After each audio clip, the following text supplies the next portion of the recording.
I truly believe that one of the coolest things about these buildings is not even their history or the architecture, but people that live here. And today, I was incredibly lucky to talk to somebody that's been living in this building for the last 20 plus years, and somebody that was one of the first people to purchase units in this building. Rick and Ruth took me to their home. They shared stories with me, and I'm very, very thankful to them. But let's give the floor to them. Well, to Rick. He was the one that told me a lot about his experience of finding out about this building, living here, enjoying Long Beach, and how it changed over the last 20 years. So let's get into it, and let's hear the story from Rick.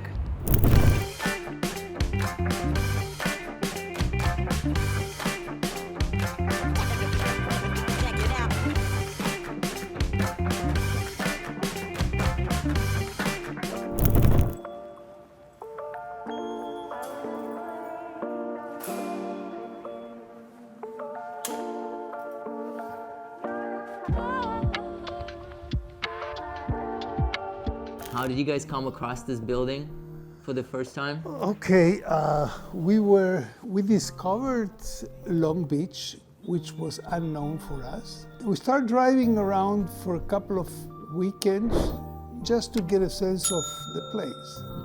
And one day we were driving just on 4th Street, and we thought that this building was an office building. Mm-hmm. We saw somebody was moving a sofa into the building. For an office building, looks kind of strange.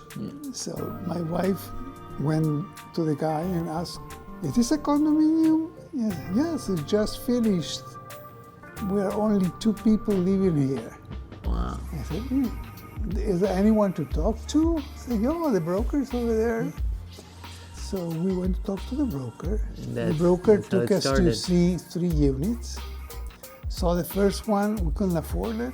Second one, we didn't like it. And the third one was this one, there was nothing here. Third time's a charm. Right, nothing, but we saw the light, the firewood floors, the orientation to south, and we immediately knew that this was it. We had a lot of work beside architecture and so forth. Yeah. So storage was a big problem for us. Normally people in the houses, they use their garage as storage. So we need a garage. So we made the garage here, which is 7.5 feet high. Because the ceiling is like 14 feet, is that right? Yes, it's 15. Wow. Not enough to stand on 2 double floors. It's just like one foot short. What we did is we built this for storage, and I was planning to paint at the time. We never ended up painting, but I ordered a canvas. Essentially, it's going to become a painting, and over there is a big opening that you access with a ladder. It's not. So that's all storage that you guys built? All storage. Inside there's storage. 7 feet tall. Right. What kind of change have you seen in the building? What kind of change have you seen in Long Beach? Because when you were moving in, it was early 2000s. Long Beach downtown was... It was a tough place. No, it was not tough, but there was not much quality into it. Mm-hmm. The good news was that one of the reasons we chose it before we live in Irvine. Yeah. And we found that Irvine for us was too sterile, and we want to have people on the street. So you wanted to have this interaction with the city? Yeah, and we wanted to be pedestrian, not being dependent on the car. Okay. So here you're right in the center of the city. Everything is just outside. Right. Conference room, and essentially anyone that wants to use it, schedule and said, I'm going to need it for next Thursday between 2 and 4. Yeah.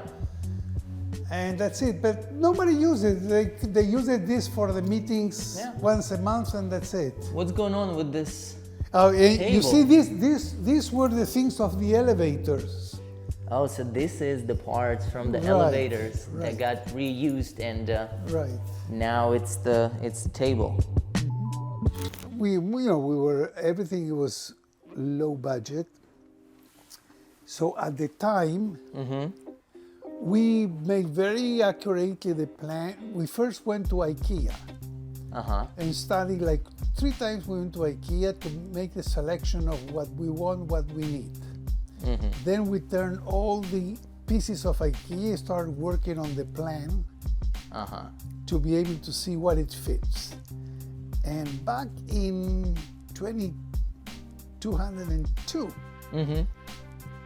we spent $7,000 in IKEA. That's a lot of money back in Yeah, it was 2002. a lot. Everything is IKEA. So the cabinets and Everything, and we put everything on wheels. Because to me, a lot of this looks like built-ins. No, nothing. So because you guys fitted it in so well, everything is IKEA. it almost looks like custom-made. Well, Or maybe IKEA used to but be you better. see, those are the modulars of IKEA. Yeah. And then we put these ones on wheels, you see, Yeah. so that we can change, Rearrange it when you need to. rearrange it. That's super smart. Right. But what do you think is the best part about living in this building? Our unit. I am very biased. As you should be. You have a right to. The truth, yeah, because I am, even after 20 years later, Long Beach is an okay place. It's much now is growing up with all the development and so forth. And if you look at the map, it's a fantastic location because you are 22 miles from the west side, 20 miles from downtown, 20 miles from urban Costa Mesa. Yeah. All this would be totally unaffordable, either in Orange County or in West LA. Well, I mean, Long Beach remains one of the most affordable beach towns. I think so. in Southern California. I think it still is one of the best kept secrets in Southern California. I know. Put this panel because we were doing a lot of architecture at the time, so we always needed place for the plans in architecture. Now So what is it on the walls? all the? What do you mean? All this? Yeah, are These those are- your projects? Are Yes, those- yeah, oh yes, Wow. yeah. This is in Tel Aviv. This is was our house in Westwood. Oh, really? Yes. So that one with exposed rafters? This is the house that we built on Bandy in Brentwood, Oh, wow. on the 900 block of Bandy.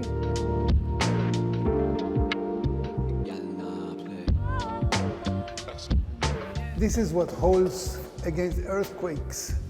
So that's reinforced concrete. Oh yes. And you mentioned they spent $1.5 million went into concrete. $1.5 million. I mean, it is a lot of concrete. $1.5 million of the year 2000. So yeah, so right now it would have been like 4 or 5 million. 4 or 5 million. 9/11 Memorial in New York. Oh, really? So what was it supposed to be? We wanted to create a footprint of the two buildings that existed, but like almost flat, just to have a memory of the building themselves, and create a sort of a bridge, a curved bridge, that it was like an embrace to the city. And here was a symbol for, there were, I don't know, from the 3,000 victims that there were in the World Trade Center, there were like 1,000 that never were identified. Yes. That's So a they symbol. put it in a common Common grave, yeah. So this place went for a few changes. When it was the building was finished, there was a fireplace there. And I don't know, for some reason the people like it, they don't want Something it. happened. Now, what is Ain't there very no more. interesting here is about the pavement, well, that you don't see it, but I have to tell you as an architect. When you build it, they build these penthouses. This is the new part. Yeah. So Now, there's the 7 new, of them. The new part. In order not to, if you have to put foundations for this, you have to go through other buildings, other apartments, it's a problem. Yeah. So the engineer and architect, what they did is they built the entire roof as a supporting slab, so that all the weight is discharged at the edges. Nothing goes directly here. It goes on the sides, and they can sit where they want. Yeah. Like if you were playing with cubes. It has a weight. And this one here, we needed the pantry, for example, so we bought 2 pieces of furniture for IKEA, see? And we put wheels, okay? And then we made it into a pantry. There you go. Wow. Because when you guys moved in, it was basically just there was nothing. a kitchen. Nothing. This is a, you know, a butcher's.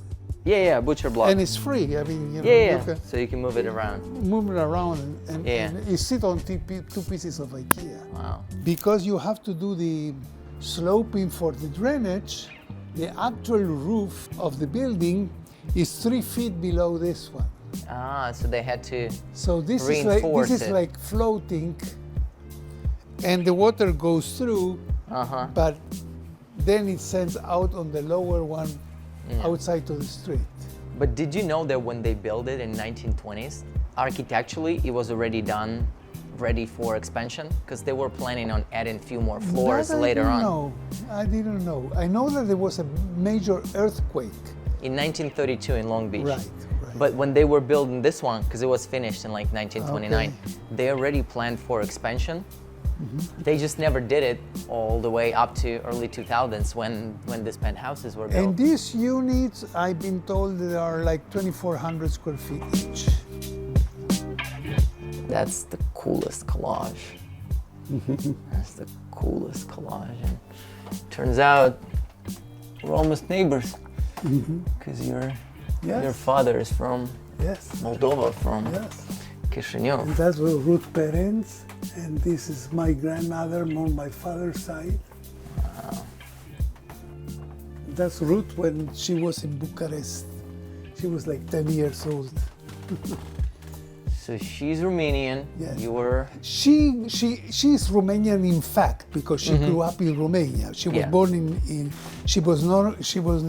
born in Transnistria. If you know what Transnistria means. Yeah. There were 300,000 people killed in Transnistria. Yeah. These are cracks from the earthquake of 1932. Wow.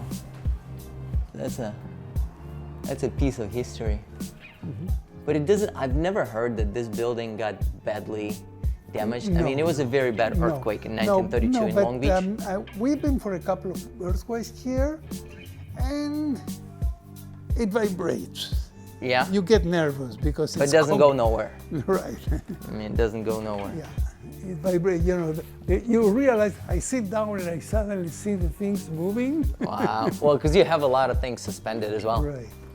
So, remember we were talking about the ocean building? So that's the building this is the one, by the same architects. Yeah. That's the one that got converted a couple of years ago. Yeah, and I went to see it when they were construction. It's 8-foot high ceilings. I couldn't live there.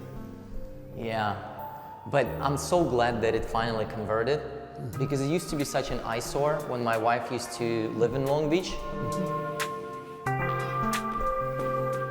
Tell me, what is this thing? Because I know that when you would see it sometimes on a street, that's because that's the light that used to permeate down to the basement. But over here, obviously, it was inside of the building. So that's not the case. I don't think that it's light through. I think that I mean, there's no light here, obviously. No, I'm just the curious. architect, it was the decision of the architect to do it. I don't think that there is anything going through. He put these stairways here, this one and this one heater. So that's the part of original building. Yeah. I would have put a couple of coaches to sit down here, but people don't want it, so. You know, it's so funny. I buy real estate in Pittsburgh, Pennsylvania, and some of the buildings that I buy are from like 1890s. So, I mean, I don't see this old overheaters, but And that's the coolest thing, the stairway to nowhere. What is it, like 20-foot ceiling over here? 22, probably? Well, the original 2029. No, over here. Ah, yeah. Wow. That is so cool when people make pieces of furniture. So this is another part Yes, that was yes, part these of are from the elevator. elevators. So here it's sort of a magazine tables or what have you. Right. And upstairs,